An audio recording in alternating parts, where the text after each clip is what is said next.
이 찬송시를 작사한 크로스비 여사가 맹인이었다는 걸 여러분 잘 알고 계시죠? 그가 비록 인간적인 육신의 눈은 멀었지만 그 영혼의 눈이 열려져서 참 이렇게 보면 온전히 주께 맡긴 내용 사랑의 음성을 듣는 눈 중에 천사들 왕래하는 것과 하늘의 영광 보리로다.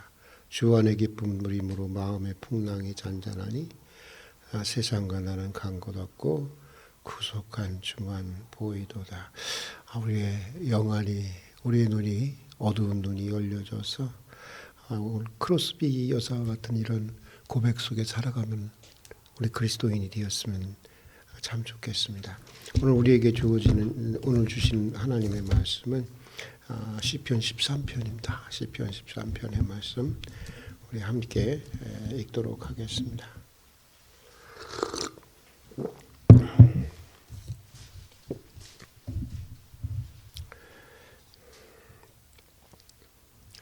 함께 읽겠습니다.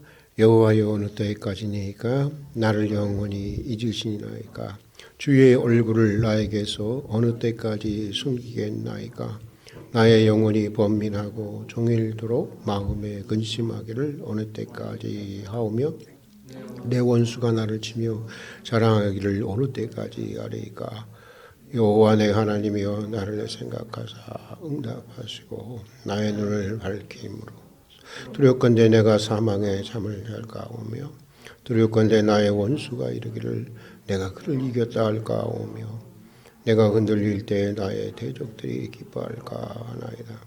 나는 오직 주의 사랑을 의지하여 싸우니 나의 마음 주의 구원을 기뻐하리로다. 내가 여호와를 찬송하니 이는 주께서 내게 은덕을 베푸심이로다. 아멘. 오늘 우리가 읽은 시편 13편 역시 극심한 고통 속에서 절규하는 다윗의 탄식의 시입니다. 지금까지 우리가 쭉 시편 1권을 읽어왔지만 시편 1편과 8편을 제외하고는 연일 계속되고 있는 다윗의 탄식 시들을 보면서 비록 다윗처럼 하나님을 잘 믿는 사람이라고 하더라도 인간에게 있어서 가장 보편적으로 체험되는 사건과 정서는 역시 고통이고 슬픔이라고 하는 것을 다시 한번 생각해 보게 됩니다. 그러기에 탄식의 시편들은 시편 시인의 개인적인 애가이면서 동시에 모든 시대, 모든 장소를 넘어서서 고난 속에 있는 하나님의 백성들의 시가 되고 한숨이 되고 눈물이 되고 기도가 되는 것이 아니겠나 하는 생각이 들기도 합니다. 전형적인 탄식 시의 구조를 따라서 오늘 시편 시인은 고통을 자기의 극심한 고통을 호소하고 있는 것으로부터 이렇게 시작하고 있는 것을 보게 됩니다. 우리 함께 1절과 2절을 읽어보도록 하겠습니다. 1절과 2절을 읽도록 하겠습니다. 여호와여 어느 때까지니까 나를 영원히 잊으시나이까 주의 얼굴을 어느 때까지 숨기겠나이까 나의 영혼이 번민하고 종일토록 마음에 근심하기를 어느 때까지 하며 내 원수가 나를 치며 자랑하기를 어느 때까지 하리까. 시인은 이런저런 수식어 없이 예전에 보면 우리 장로님들 그렇게 기도하셨잖아요. 전능하신 하나님, 전지하신 하나님, 무소부재하신 하나님. 하나님 앞에 수식어가 굉장히 많이 있지 않았습니까? 그런데 이런저런 수식어 없이 단말마적인 절규처럼 여호와여라고 오늘 시인은 아주 간절하게 하나님의 이름을 부르고 있는 것을 보게 됩니다. 그것을 통해서 시인 자신이 지금 얼마나 긴박한 위기의 상황에 몰려 있는지를 드러내주고 있는 것입니다. 그런데 여기서 주목해야 하는 것은 시인이 여러 가지 하나님의 이름 가운데 여호와라고 하는 야훼라고 하는 이름을 사용하고 있다고 하는 것입니다.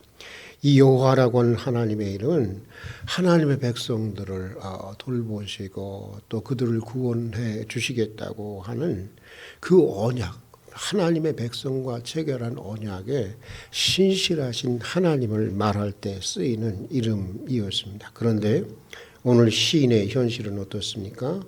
여호와라고 하는 하나님의 이름이 무색할 정도로 하나님은 전혀 시인이 생각하기에 하나님은 전혀 자신의 언약을 지키고 있는 것처럼 보이지 않는다는 것입니다. 돌보시기는커녕 시인의 고통을 잊으셨고 구원하시기는커녕 의도적으로 자신을 외면하고 있다고 하는 것입니다. 그래서 시인의 고통은 끝없이 지속되고 있고 원수들은 의기양양해 하고 있다는 것입니다. 오늘 시인은 종일토록 번민하고 근심하지만 언약에 신실하다는 여호와의 하나님은 어디 숨어 계시는지 그림자조차 전혀 보이지 않는 그런 상황이라고 하는 것입니다. 그러니까 시인은 지금 자신의 고통의 책임을 어디에다가 돌리고 있는 것입니까? 하나님의 부재에 돌리고 있는 것입니다. 내가 너희와 함께 하겠다고 하는 그 언약을 어기신 그 하나님이 문제라고 하는 것입니다. 사람이 고통을 받으면 사실 일반적으로 그렇지 않습니까? 고통을 딱 당하면 자신을 돌아보게 되고 자신에게서 문제를 찾으려는 자세가 일반적인 것입니다. 그러나 시인은 하나님에게 모든 고통을 지금 전가하고 있는 것입니다. 왜 그랬을까? 여러분 왜 그랬을까요? 그만큼 무심한 하나님이 원망스럽고 섭섭했다고 하는 마음을 지금 토로하고 있는 것입니다. 그만큼 시인의 고통은 깊었고 절박했다고 하는 사실을 얘기해 주고 있는 것입니다. 시인은 1절과 2절에서 히브리어로 아드하나 어느 때까지니까라고 하는 이 어느 때까지니까라는 말을 4번이나 반복하고 있는 것을 보게 됩니다. 그만큼 오래 참았다는 것입니다. 이제는 더 이상 견딜 수 없다는 것입니다. 이제는 쓰러질 것만 같다는 것입니다. 육체적으로도 그렇고 신앙적으로도 그렇고 이제는 다 여기서 무너질 것 같고 주저앉을 것만 같다는 것입니다. 사망의 소울이 눈앞에 보이고 있다고 하는 것입니다. 예전에 주기철 목사님께서 신사참배를 거부하시다가 4년 반 동안 옥고를 치르시고 그 감옥 속에서 모진 이제 고난을 당하다가 순교를 하셨습니다. 그런데 순교하기 직전에 이런 기도를 주기철 목사님이 드렸다고 합니다. 여러분 마지막 그의 기도가 무엇이었을까요? 이런 기도였다고 하는 것입니다. 하나님 어서 속히 내 영혼을 죽여주소서. 이대로 더 오래가면 저는 순교할 수 없습니다. 라고 하는 그 기도가 그의 마지막 기도였다고 하는 것입니다. 여러분 어떻게 생각하세요? 얼마나 저는 인간적인 기도입니까? 여러분 고통의 무게라고 하는 것, 여러분 우리가 고통 속에 살아갈 때가 참 많잖아요. 고통의 무게라고 하는 것은 항상 시간과 함께 가는 것입니다. 아무리 어려운 고통이라도 잠시 받는 고통이야말로 어떻게든지 견뎌볼 수도 있겠지만 그 고통이 10년이 가고 20년이 가고 30년을 가다 보면 이건 전혀 문제가 달라지는 것입니다.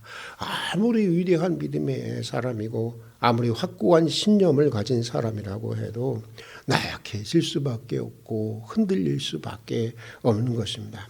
그래서 오늘 시편의 시인은 더욱더 다급해지는 것입니다. 그러기에 섭섭함을 토로하던 그의 탄식이 이제는 하나님의 개입을 요청하는 하나님의 도움을 요청하는 간곡한 기도로 바뀌고 있는 것을 보게 됩니다. 우리 한번 3절과 4절의 말씀을 읽어보도록 하겠습니다. 여호와 내 하나님이여 나를 생각하사 응답하시고 나의 눈을 밝히소서. 두렵건대 내가 사망의 잠을 잘까 하오니 두렵건대 나의 원수가 이르기를 내가 그를 이겼다 할까 하오며 내가 흔들릴 때 나의 태적들이 기뻐할까 하나이다. 삶이 너무나 힘겨워서 삶이 너무 고달파서 원망도 하고 섭섭해하기도 하고 투덜대기도 했지만 그래도 시인은 이 곤경을 해결해 주실 분이 오직 하나님뿐이라고 하는 것을 아는 신앙인인 것입니다. 그러기에 시인은 다시 마음을 다잡고 간절히 기도하게 됩니다. 내 처지를 깊이 생각해 달라는 것입니다. 깊이 헤아려 달라는 것입니다. 그리고 속히 응답해 달라는 것입니다. 그런데 여기서 여러분, 지금 시편 시인이 어떤 기도에 응답해 달라고 하는가, 여기에 주목해야 하는 것입니다. 시인이 원하는 응답의 내용이 무엇이냐라고 하는 것입니다. 여러분, 시인의 기도는 매우 특이한 기도였습니다. 시인은 환경을 바꾸어 달라고 기도하지 않았습니다. 악한 원수들이 망하게 해달라고 기도하지 않았습니다. 물론 오늘 시편에 기록되어 있지 않다고 해서 그런 기도를 전혀 하지 않았다고 저는 생각하지는 않습니다. 그러나 오늘 시편에 보면 그것이 분명히 시인의 주던 기도는 아니었다고 하는 것입니다. 시인의 간절한 기도는 시브리어로 하이라 에나이, 다시 말해서 나의 눈을 밝혀달라고 하는 기도였다고 하는 것입니다. 기도하고 생각해 보니 문제는 내 눈이 어두운 데 있다고 하는 것을 알게 된 것입니다. 내 눈이 보지 못하는 데 있다고 하는 것을 알게 된 것입니다. 이제 내 눈이 밝아지면 된다고 하는 것입니다. 내 눈이 밝아져서 하나님의 영적인 세계를 바라볼 수 있으면 된다는 것입니다. 내 눈이 밝아져서 임마누엘, 나와 함께 하시는 하나님의 현존을 바라보고 그가 준비하시고 이끄시는 내 밝은 축복의 미래를 바라볼 수 있으면 된다는 것입니다.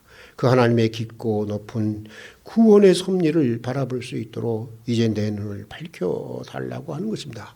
내 생각의 눈을 밝혀달라고 하는 것입니다. 내 믿음의 눈을 밝혀달라고 하는 것입니다. 내 영혼의 눈을 밝혀달라고 간구하는 것입니다. 이히 운트 누라고 하는, 나와 너라고 하는 책으로 잘 알려진 마틴 부보는 오늘 우리 시대를 가리켜서 하나님의 일식 시대라고 얘기한 적이 있습니다. 여러분, 일식이라고 하는 게 뭐죠? 지구와 태양 사이에 무엇이 가로막는 거죠? 달이 가로막는 거죠. 그래서 태양이 어떻게 되는 거예요? 일식, 잡아먹는다는 거잖아요. 그러니까 태양을 잡아먹는 거죠. 그래서 잠시 그 태양이 보이지 않는 현상을 가리켜서 우리는 일식이라고 얘기합니다. 그러나 여러분, 그런 일식을 두고 어느 누구도 태양이 없어졌다거나 태양이 사라졌다거나 그런 사람은 세상에 아무도 없습니다. 태양은 잠시 달에 가려서 보이지 않을 뿐 항상 거기 있는 것이 태양인 줄 우리는 다 알기 때문인 것입니다. 그렇듯이 살다 보면 항상 계신 하나님이 계시지 않는 것처럼 여겨질 때가 있는 것입니다. 계시다고 해도 나와는 아무런 상관이 없는 분처럼 그렇게 느껴지고 계실 때도 있는 것입니다. 자꾸만 증거에 의존하는 우리의 믿음을 제대로 된 믿음으로, 증거 없이도 하나님 앞에 설 수 있는 제대로 된 믿음으로 성장시키기 위해서 하나님께서 주시는 영적인 어두운 밤일 수도 있습니다. 그런가 하면 과도한 욕심, 감사할 줄 모르는 마음, 미움과 분쟁, 질투와 교만, 절망과 무관심, 인색함과 영적인 게으름 등 하나님과 우리의 사이를 가로막고 있는 죄라고 하는 영적인 장애물일 수도 있는 것입니다. 그것이 무엇이든 간에 그것이 영혼의 어두운 밤이든 아니면 영적인 죄의 장애물이든 하나님의 은혜로 우리의 어두운 눈이 밝아져야 하는 것입니다. 영혼의 눈이 밝아지면 되는 것입니다. 내 눈을 밝혀주시는 것, 그것이 하나님의 또 다른 응답일 수 있는 것입니다. 꼭 환경만 고쳐주고 나에게 문제가 되는 사람들을 변화시켜주는 것만이 응답이 아닌 것입니다. 사실 내 눈을 밝혀주시는 것, 그것이 사실은 환경을 변화시켜주거나 내게 문제되는 사람들을 변화시켜주는 것보다 더 근본적인 응답이 되는 것입니다. 로마의 도미치안 황제 때 기독교인들에 대한 세대적인 박해가 있었고 그때 당시에 많은 순교자들이 로마 전역에서 일어나게 됩니다. 네로 황제 시대 때는 로마 안에서만 로마 시내 안에서만 이 핍박과 박해가 있었는데 도미치안 황제 때부터는 완전히 전면적으로 이 로마 전역에서 이 대대적인 박해와 순교가 많이 일어나게 되는데 그때 하나님은 순교를 집행하는 사람들에게 우리 생각에는 좀 그냥 하나님께서 벼락을 탁 내리셔서 죽이지는 않더라도 머리를 좀 꼬실러 줬으면 얼마나 좋았을까 그런 생각을 하지 않습니까? 아니면 혹시 혹은 순교당하는 사람을 죽었다가 즉시 다시 살아나게 하는 기적을 베푸시면 좋지 않겠는가? 그런데 이런 기적이 일어났을까요? 없을까요? 단 한 건도 일어난 적이 없습니다. 하나님의 응답은 다른 것이었습니다. 하나님의 응답은 눈을 밝혀주시는 것이었습니다. 당시 그리스도인이라는 이유로 밤모섬에 유배된 사도 요한이 어느 날 주일 아침 하늘이 열리면서 신령한 하나님의 세계를 바라보게 됩니다. 그리고 앞으로 진행될 하나님의 놀라운 구원의 섭리를 바라보게 됩니다. 그리고 특별히 그는 순교자들이 받게 될 영광을 보게 됩니다. 그것을 보는 순간 순교는 불행이 아니라 특권이라는 것을 알게 됩니다. 순교는 가장 큰 영광이라고 하는 사실을 알게 됩니다. 핍박을 받고 순교를 당하는 이것이 바로 영광의 문이라고 하는 것을 깨닫게 됩니다. 그것을 통해서 하나님의 놀라운 구원의 섭리가 진행되고 있다고 하는 것을 알게 됩니다. 그러기에 그는 언제 순교를 당할지 모르는 상황에서도 여러분 아무 걱정도 아무 염려도 하지 않는 것을 보게 됩니다. 바로 이 영적인 기록, 이 영적인 체험에 대한 기록, 그것이 바로 요한계시록인 것입니다. 돌에 맞아 순교한 스데반 역시 하나님께서 눈을 열어주셨습니다. 그래서 스데반을 맞이하기 위해서 하나님 보좌 우편에 일어나서 스데반아 어서 오너라 하시는 그 그리스도를 바라보게 하셨습니다. 그래서 그는 돌에 맞아 죽어가면서도 천사의 얼굴로 오히려 자신을 돌로 치는 사람들을 위해서 기도하는 저들의 죄를 용서해 달라고 기도할 수 있는 마음으로 순교할 수 있었다고 하는 것입니다.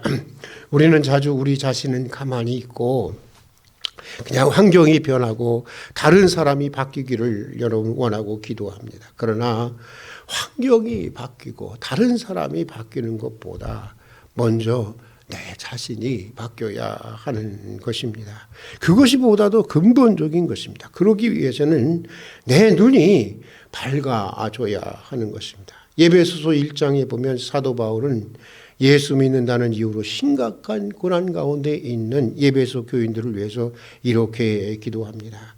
너의 마음의 눈을 밝히사 그의 부르심의 소망이 무엇이며 성도 안에서 그의 기업의 풍성함이 무엇이며 그의 심의 위력으로 역사하심을 따라 믿는 우리에게 베푸신 능력의 지극히 크심이 어떠한지를 너희가 알기를 원하노라. 고난받는 에베소의 교인들을 향한 바울의 기도였는데 이 바울의 기도가 뭐예요? 무엇을 위한 기도입니까? 영혼의 눈을 밝혀달라고 하는 기도였습니다. 그래서 영원한 기업의 풍성함을 보게 해달라는 것입니다. 그 놀라운 소망의 세계와 하나님의 강한 능력을 알게 해달라는 것입니다. 고난의 환경도 바뀌어 하겠지만 마음의 눈을 바뀌는 것이 먼저이기 때문인 것입니다. 사람들은 지금 당장 눈앞의 것만 보면서 성공했다, 실패했다. 여러분 성공한 것 같습니까? 실패한 것 같습니까? 흥했다, 망했다. 나는 행복하다, 불행하다 합니다. 그러나 사실은 그렇게 말할 수 있는 것이 아닙니다. 앞으로 10년 후, 앞으로 20년 후, 앞으로 30년 후, 아니 주님 앞에, 내가 주님 앞에 서는 그 자리까지, 그 순간까지를 바라보고 생각할 수 있어야 하는 것입니다. 그런 영적인 긴 안목을 가져야 하는 것입니다. 오늘 시편의 시인의 내 눈을 밝혀달라는 기도는 결국 응답을 받게 됩니다. 5절과 6절이 그것을 말해주고 있는데 함께 한번 읽어보도록 하겠습니다. 5절과 6절의 말씀 같이 읽겠습니다. 나는 오직 주의 사랑을 의지하여 싸우니 나의 마음은 주의 구원을 기뻐하리로다. 내가 여호와를 찬송하니 이는 주께서 내게 은덕을 베푸심이로다. 여러분 아주 극적인 반전을 보이고 있는 것을 보게 되죠. 그죠? 그 4절까지의 이 시인의 기도와 5절과 6절의 기도의 내용은 굉장히 달라집니다. 그것은 무엇을 얘기하는 것입니까? 이미 응답을 받았다고 하는 것을 얘기하는 것입니다. 영적인 눈이 환히 밝아지고 나니까 다시 언약의 신실하신 하나님의 이 사랑이 시인의 시야에 선명하게 드러나게 되는 것입니다. 나와 함께 계시는 하나님의 현존을 다시 시인은 밝은 눈으로 보게 되는 것입니다. 눈이 밝아지고 나니까 다시 그 누구도 비록 천사라도 악마라도 또 그 어떤 역경으로도 비록 어떤 환난과 어떤 시련과 심지어는 죽음조차도 끊을 수 없는 주님의 사랑만을 다시 의지하게 되는 것입니다. 그리고 다시 주님의 충만한 은혜가 환하게 보이게 되는 것입니다. 그러기에 상황은 변하지 않았지만 시인은 어떻게 하고 있습니까? 구원을 기뻐하고 있는 것입니다. 환경은 여전하지만 시인은 오늘 보니까 구원을 찬양하고 있는 것입니다. 사랑하는 교우 여러분, 제 아무리 우리의 삶이 힘겹고 어렵다 해도 믿음의 눈을 들어서 우리와 함께 하시는 주님을 바라보고 주님이 이끌어 가시는 영광스러운 축복의 내일을 소망 중에 바라볼 수 있는 여러분들이 될 수 있기를 주의 이름으로 축복합니다. 내 눈을 밝혀주셔서 우리 같이 한번 따라서 합시다. 내 눈을 밝혀주소서. 시편 시인의 이 기도가 오늘 우리의 기도가 되기를 바라면서 여기까지 하도록 하겠습니다. 같이 기도하겠습니다. 사랑하는 주님, 한밤을 주의 품 안에 편히 쉬게 하다가 오늘 다시 건강한 모습으로 이른 새벽 주의 전에 나와 예배하고 찬송하고 기도할 수 있는 이 귀한 은혜를 주신 것을 진심으로 감사드립니다. 내 눈을 밝혀주소서. 오늘 시편 시인의 이 기도가 우리의 기도가 되게 해 주시옵소서. 어두운 눈을 밝혀주셔서 영원토록 우리와 함께 하시는 하나님의 현존을 바라보게 하시고 그가 이끄시는 영광스러운 축복의 내일을 그 놀라운 소망의 세계를 바라보며 살아가게 해 주시옵소서. 오늘 한날의 삶도 주님께 맡깁니다. 한 걸음씩 한 걸음씩 인도해 주시고 주님과 동행하는 즐거움을 아는 주님과 동행하는 기쁨을 아는 한날이 되게 해 주시옵소서. 예수님 이름으로 기도드립니다. 아멘.